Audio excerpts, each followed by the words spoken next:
हमारा सब्जेक्ट है estimating and costing और हम शुरू करने जा रहे हैं इसके अंदर इंट्रोडक्शन।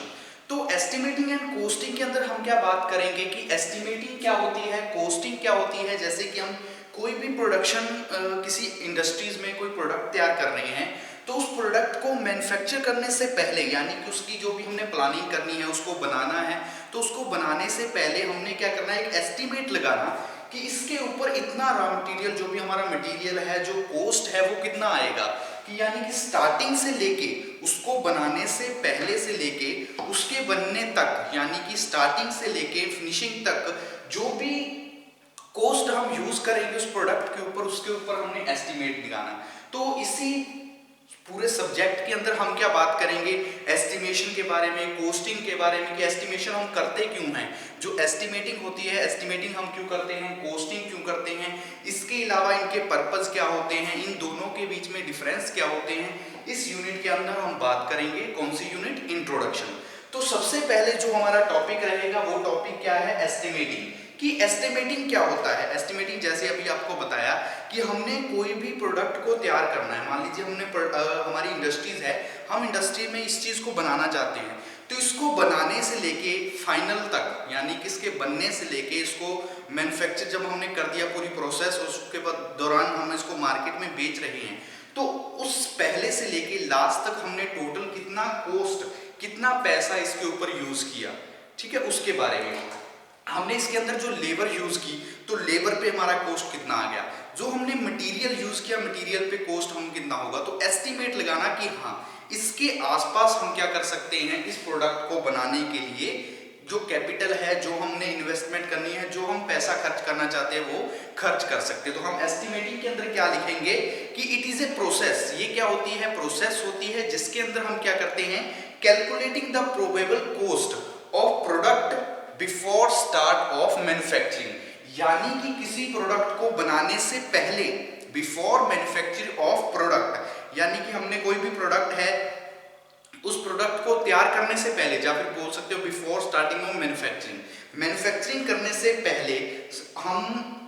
प्रोडक्ट पे कितना प्रोबेबल कॉस्ट, संभावित कितना कॉस्ट हम खर्च कर सकते हैं, कितना पैसा लगा सकते हैं, उसको कैलकुलेट करना। उसको कैलकुलेट करने की जो प्रोसेस होगी वो प्रोसेस हमारी क्या कहलाएगी, एस्टिमेटिंग। वो प्रोसेस हमारी क्या कहलाएगी, एस्टिमेटिंग। तो अब लिखते हैं इसके अंदर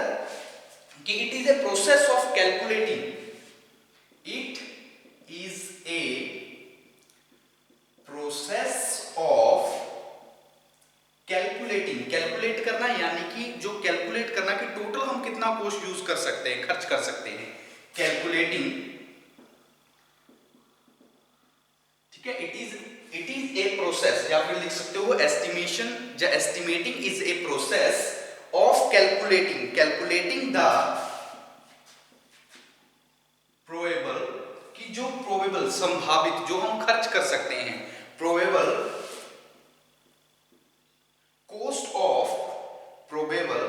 ठीक है, sorry, PROBABLE, probable cost of A product, cost of A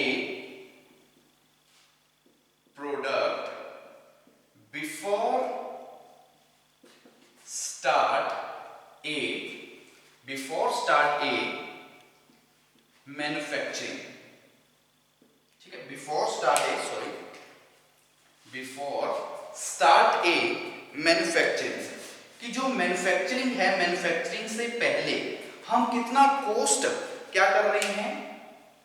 calculate करना। यानी कि कॉस्ट हम कितना, मान लीजिए ही आपको जैसे कि स्टार्टिंग में बताया, हमने ये प्रोडक्ट बनाना है, इस प्रोडक्ट बनाने के लिए हमें कौन से रॉ मटेरियल यूज होंगे, कितनी लेबर की जरूरत होगी, कितना हमने इसके ऊपर कॉस्ट अप्लाई करना है प्रोसेस के दौरान, ऑपरेशन के दौरान, यानी कि इसको बनाने से पहले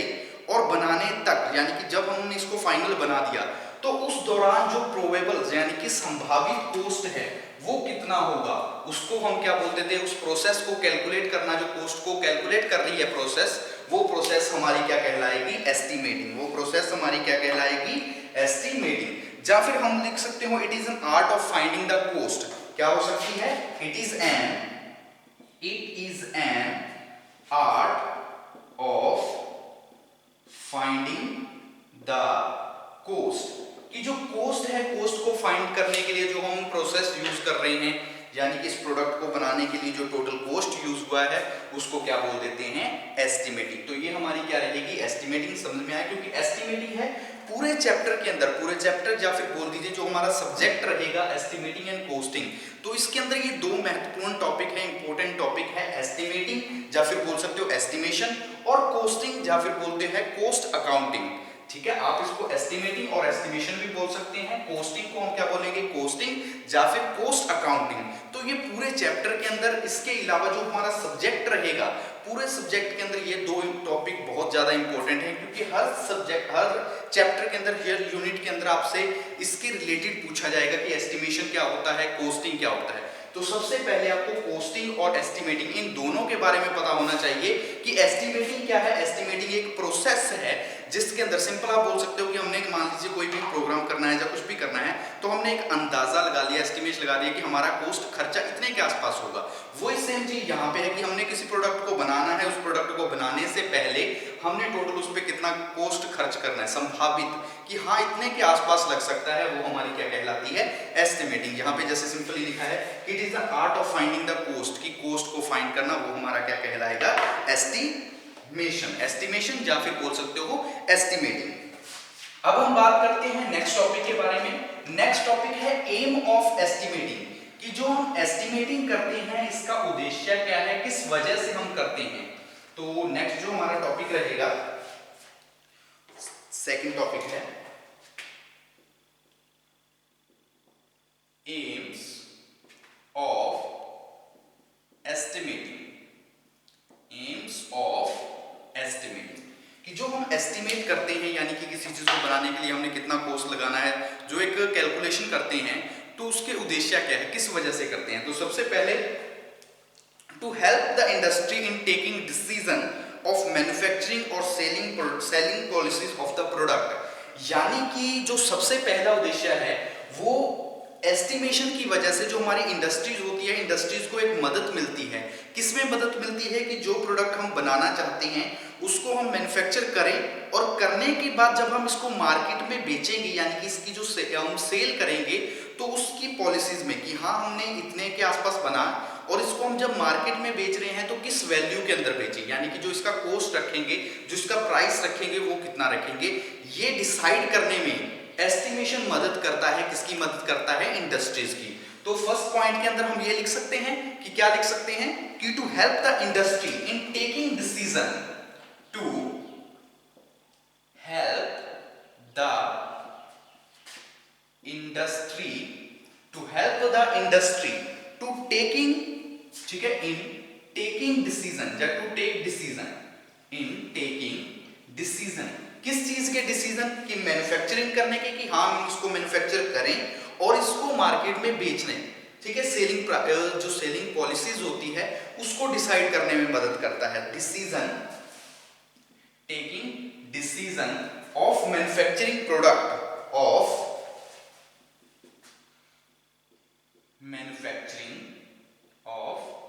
मैन्युफैक्चरिंग एंड सेलिंग पॉलिसीज, ठीक है, सेलिंग पॉलिसीज ऑफ द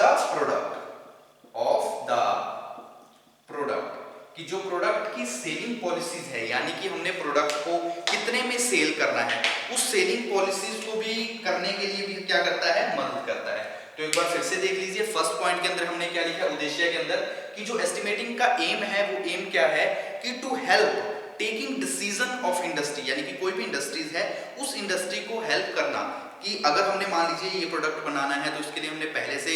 सोचा हुआ कि इस पे इतना खर्च आएगा, हमने कॉस्ट कर लिया, एस्टिमेशन लगा दिया। अब हम एस्टिमेशन लगाने के बाद सोचेंगे कि हाँ हमें ये प्रोडक्ट बनाना चाहिए या नहीं बनाना चाहिए। बनाने के बाद हमने इसको जब मार्केट में सेल करना है, तो उसके लिए सेलिंग पॉलिसीज हमारी क्या होनी चाहिए प्रोडक्ट की, वो डिसाइड करने में भी मदद करती है एस्टिमेटिंग। बात करते हैं सेकंड पॉइंट की। तो सेकंड पॉइंट में क्या है,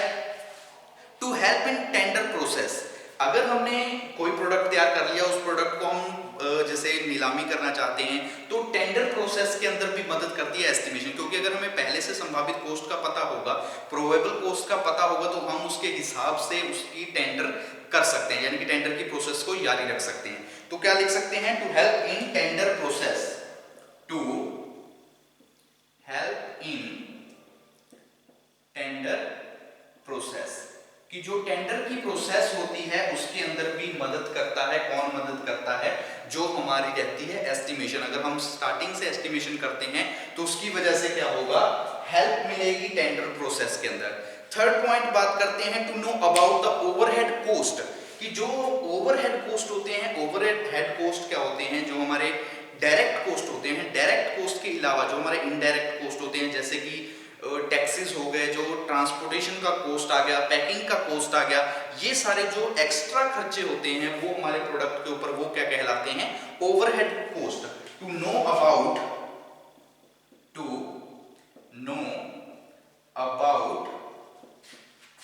ओवरहेड कोस्ट, कि जो ओवरहेड कोस्ट है उसकी जानकारी लेने के लिए, मतलब अगर हम एस्टिमेशन लगा लेंगे तो उससे हमें पता लग जाएगा कि हमारे प्रोडक्ट पे जो ओवरहेड चार्जेस हैं, जो एक्स्ट्रा कॉस्ट लगेगा वो कितने का हो सकता है। इसके अलावा to decide the wages of the worker, कि जो वर्कर हमने जो काम पे लगाए हुए हैं, जो उस प्रोडक्ट को बना रहे हैं, उस वर्कर की वेजेस, जो सैलरीज वगैरह है, उसको डिसाइड करने में भी एस्टिमेशन क्या करती है, मदद करती है। टू डिसाइड द, ठीक है, to decide the wages of workers, कि जो वर्कर्स है, वर्कर्स की जो सैलरी है, या फिर बोल दीजिए जो वेजेस रहेंगे, उनको डिसाइड करने में भी क्या करते हैं, मदद करती है एस्टिमेशन। एक पॉइंट और कर लेते हैं, उसके अलावा क्या, to know about the profits in advance, advance के अंदर मान लीजिए हमने ये प्रोडक्ट बना लिया, हमें एस्टिमेशन पता लग गया कि इसके ऊपर इतना कॉस्ट आ रहा है, उसके बाद हमने सेलिंग पॉलिसीज डिसाइड कर ली कि हम इसको इतने में सेल कर रहे हैं, उसके बाद लास्ट पे हमें क्या पता लग जाता है, अगर हमने ये दोनों पे एस्टिमेशन लगा लिया है तो हमें पता लगेगा कि एडवांस में ही हमें इतना प्रॉफिट मिल रहा है इस प्रोडक्ट के ऊपर। तो लास्ट पॉइंट क्या आ जाएगा, to know about the profit in advance, कि एडवांस के अंदर ही हमें प्रॉफिट के बारे में पता लगाना है, तो हम किसका यूज कर सकते हैं, एस्टिमेशन का यूज कर सकते हैं। इसके अलावा और हो सकते हैं कि अगर हमने जो प्रोडक्ट है, अगर हमने एस्टिमेशन किया हुआ है तो उससे हमें ये भी डिसाइड कर सकते हैं कि जो हम प्रोडक्ट के लिए जो पार्ट्स खरीदना चाहते हैं वो हम मैन्युफैक्चर करें या फिर बाहर से परचेज करें, कि जो हमें इकोनॉमिकल, जो हमारे लिए अच्छा रहेगा उस हिसाब से। तो देखिए एम्स ऑफ एस्टिमेटिंग के अंदर हमने क्या किया,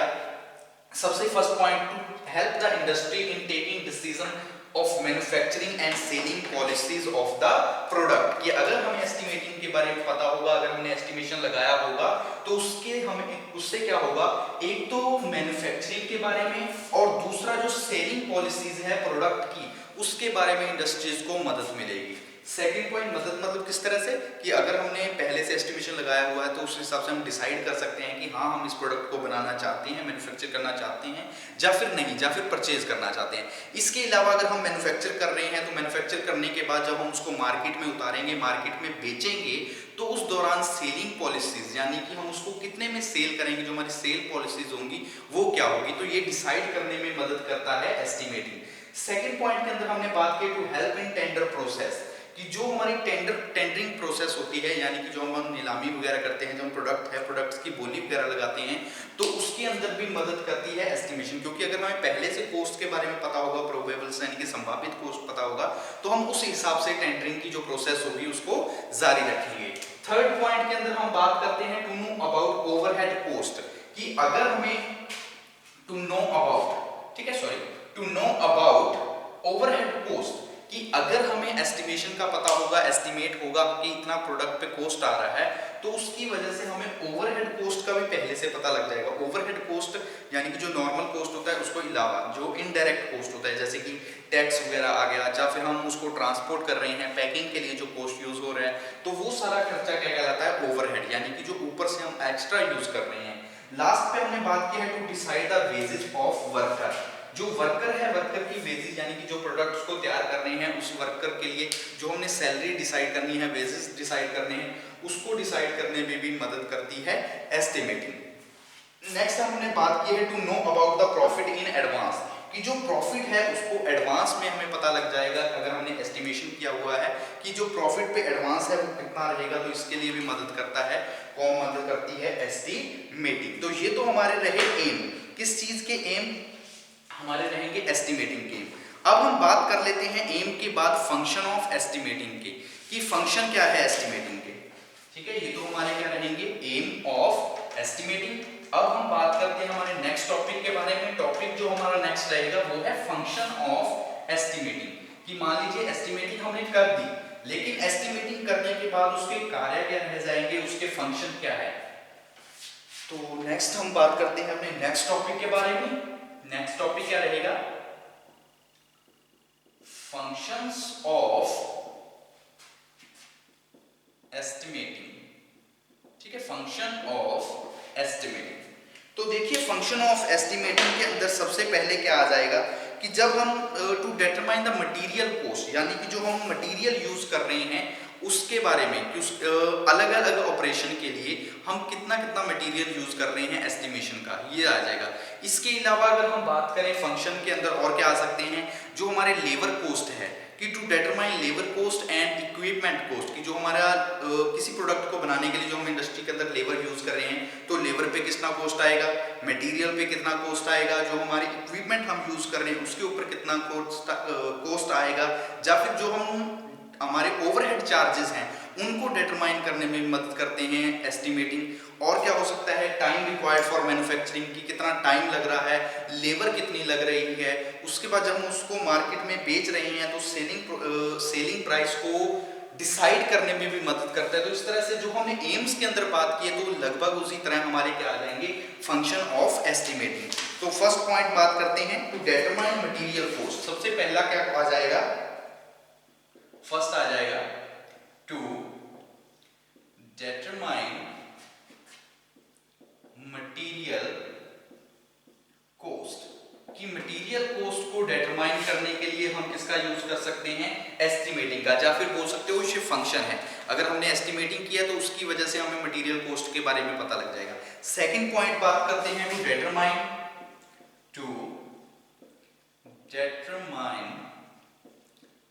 लेबर कॉस्ट एंड इक्विपमेंट, यानी कि लेबर कॉस्ट भी और साथ के साथ में जो इक्विपमेंट कॉस्ट है उसके बारे में भी हमें पता लग जाएगा। थर्ड पॉइंट में बात कर लेते हैं, और क्या हो सकता है, लेबर कॉस्ट हो गए, इक्विपमेंट कॉस्ट हो गए। टू डिटरमाइन है overhead charges, to determine overhead charges. और हम क्या लिख सकते हैं, to determine time required, to determine time required for manufacturing, कि मैन्युफैक्चरिंग के लिए जो टाइम रिक्वायर्ड है वो हमें कितना चाहिए। और हम इस क्या लिख सकते हैं, टाइम रिक्वायर्ड की बात कर ली। इसके अलावा टू डिटरमाइन मेथड्स या फिर टेक्निक्स, कि हम प्रोडक्शन के लिए जो हम प्रोडक्ट्स तैयार कर ले हैं उसलिए हम कौन कौन सी टेक्निक्स का, कौन कौन से मेथड का यूज कर सकते हैं। To determine methods, to determine methods, ठीक है, मेथड्स ऑफ मैन्युफैक्चरिंग, तो मेथड्स ऑफ मैन्युफैक्चरिंग। इसके अलावा to decide the selling price of the product, to determine या फिर decide, to determine the selling price of product, कि जो हमारा प्रोडक्ट है उसका जो सेलिंग प्राइस है उसको डिसाइड करने के लिए भी हम किसका यूज कर सकते हैं, हम यूज कर सकते हैं एस्टिमेटिंग का। ये कुछ फंक्शन रहेंगे। इसके अलावा और भी फंक्शंस होते हैं, यानी कि जो इकोनॉमिकल प्रोसीजर है मैन्युफैक्चरिंग का, कि किस इकोनॉमिकल प्रोसीजर से हम काम कर सकते हैं ताकि कॉस्ट कम से कम आए। तो ये क्या है, कुछ फंक्शंस है। तो एक बार फिर से देख लीजिए, फंक्शन के बारे में बात कर लेते हैं। फंक्शन ऑफ एस्टिमेटिंग के अंदर हमने क्या लिखा है, टू डिटरमाइन मटेरियल कॉस्ट। जो हमारा मटेरियल कॉस्ट है, मटेरियल कॉस्ट को डिटरमाइन करने के लिए हम यूज कर कर लेते हैं, फंक्शन में आ जाएगा। इसके अलावा और फंक्शन और क्या काम होता है एस्टिमेटिंग का, डिटरमाइन लेबर कोस्ट, जो लेबर कोस्ट है या फिर इक्विपमेंट कोस्ट है उसको डिटरमाइन करने के लिए, ओवरहेड चार्जेस को, ओवरहेड चार्जेस का पता करने के लिए, और टाइम रिक्वायर्ड फॉर मैन्युफैक्चरिंग, यानी कि एक प्रोडक्ट को बनाने के लिए हम कितना टाइम यूज कर रहे हैं, कितना टाइम हमें चाहिए, उसको डिटरमाइन करने के लिए हम यूज करते हैं एस्टिमेशन का। इसके अलावा मेथड ऑफ मैन्युफैक्चरिंग की, अगर हम कोई प्रोडक्ट्स तैयार कर रहे हैं उस प्रोडक्ट के लिए जो मैन्युफैक्चरिंग प्रोसेस है, यानी कि मैन्युफैक्चरिंग के लिए कौन से मेथड्स का या फिर बोल दीजिए टेक्निक्स का हम यूज कर सकते हैं to determine the selling policies, price of the product, कि जो हमने प्रोडक्ट तैयार कर दिया उस प्रोडक्ट को हम कितने प्राइस पे बेच रहे हैं ये डिसाइड करने के लिए, डिटरमाइन करने के लिए भी हम एस्टिमेशन का यूज कर लेते हैं, एस्टिमेटिंग का यूज करते हैं। तो ये हमारा क्या रहेगा, ये हमारे रहेंगे फंक्शन ऑफ एस्टिमेटिंग। अभी तक हम 3 टॉपिक के बारे में बात कर चुके हैं। सबसे पहले हमने एस्टिमेटिंग के बारे में बात की, फिर उसके बाद हमने बात की एस्टिमेशन के, एस्टिमेटिंग के जो एम्स हैं कि हम किस उद्देश्य से करते हैं, और फंक्शंस के बारे में। अब हम बात कर लेते हैं हमारे नेक्स्ट टॉपिक के बारे में। नेक्स्ट टॉपिक हमारा क्या रहेगा, नेक्स्ट टॉपिक है procedure of estimating, procedure of estimating.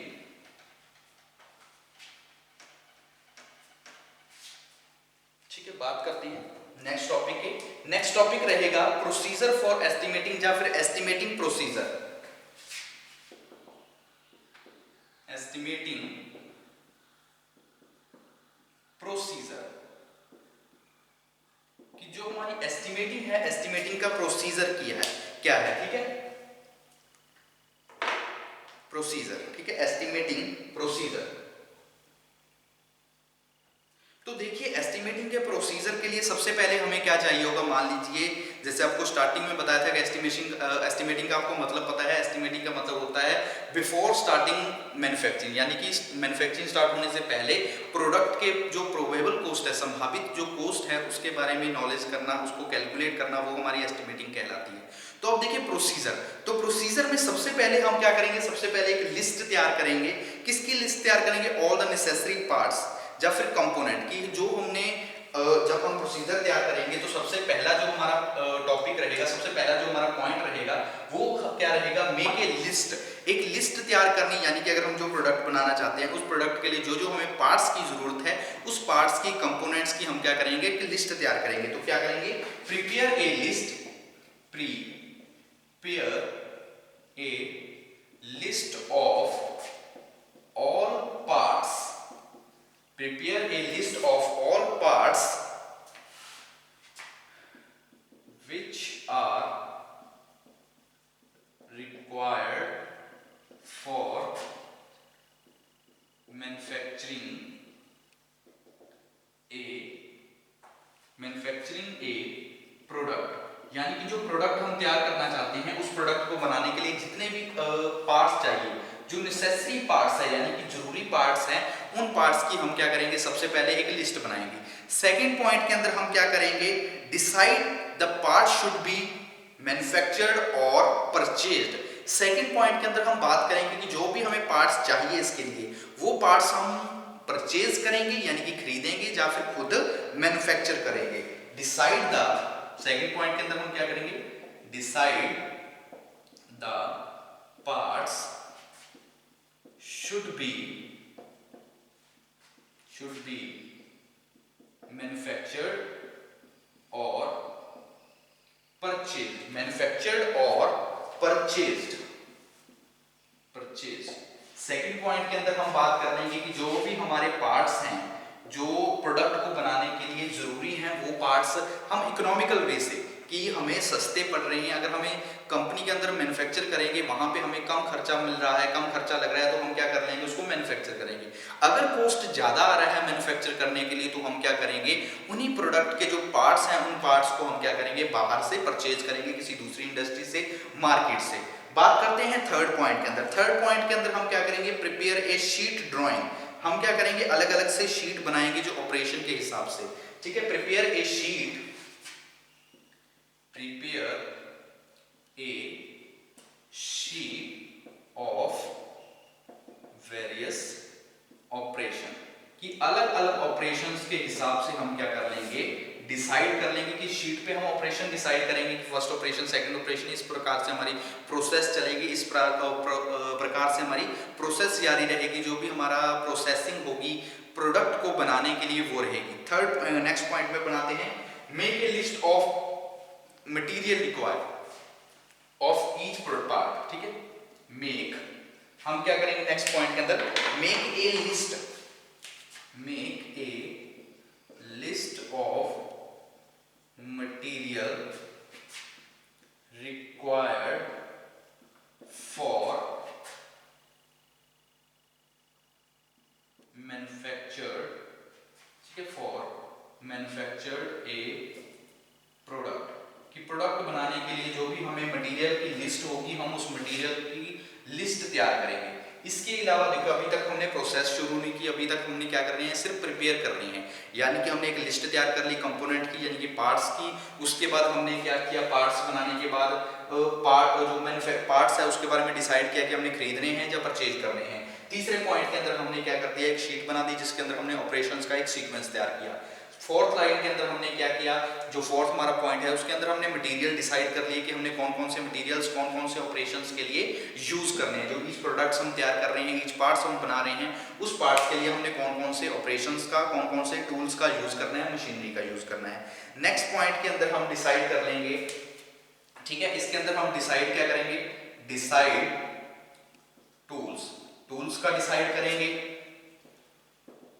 Cutting, ठीक है, इसी के अंदर एक पॉइंट के अंदर ही बता देता हूं, कटिंग स्पीड के बारे में डिसाइड करेंगे, फीड के बारे में डिसाइड करेंगे, और जो डेप्थ ऑफ कट है, डेप्थ ऑफ कट एटसेट्रा, तो इन सब के बारे में हम डिसाइड कर लेंगे नेक्स्ट पॉइंट के अंदर। ठीक है, नेक्स्ट पॉइंट के अंदर हम क्या डिसाइड करेंगे कि मान लीजिए हमने टूल डिसाइड कर लिए, मशीन्स डिसाइड कर ली, सब कुछ डिसाइड कर लिया, तो नेक्स्ट पॉइंट के अंदर हम डिसाइड करेंगे कि जब हम मैन्युफैक्चर करेंगे तो हमारी जो कटिंग स्पीड है वो कटिंग स्पीड कितनी होनी चाहिए, डेप्थ ऑफ कट कितनी होनी चाहिए, फीड कितनी होनी चाहिए, या फिर जो हमारी टूल्स हैं हम कौन कौन से टूल्स का यूज करेंगे, हाई कार्बन स्टील का, हाई स्पीड स्टील का, किस तरह के टूल्स का हम यूज करेंगे। उसके बाद हम क्या कर लेंगे, एक पॉइंट बनाएंगे कि मशीन टाइम, मेंशन ए मशीन टाइम, हम क्या करेंगे, एक मशीन टाइम को मेंशन कर देंगे ईच पार्ट के लिए, mention A time of machine for each part, यानी कि जो मशीन है, मशीन के ऊपर हम टाइम डिसाइड कर देंगे कि एक पार्ट को बनाने के लिए, ये हम क्या कर रहे हैं, सिर्फ एस्टिमेशन कर रहे हैं कि एक पार्ट को बनाने के लिए जो मशीन है वो इतना टाइम कंसीडर कर रही है, यानी कि वो टाइम कितना ले रही है एक पार्ट को बनाने के लिए। इसके अलावा हम क्या कर लेंगे, उसके बाद हम एस्टिमेट करेंगे कि जो हमारा टोटल कॉस्ट है, टोटल कॉस्ट कितना आएगा, कि जो हमारा टोटल कॉस्ट है, टोटल कॉस्ट कितना रहेगा,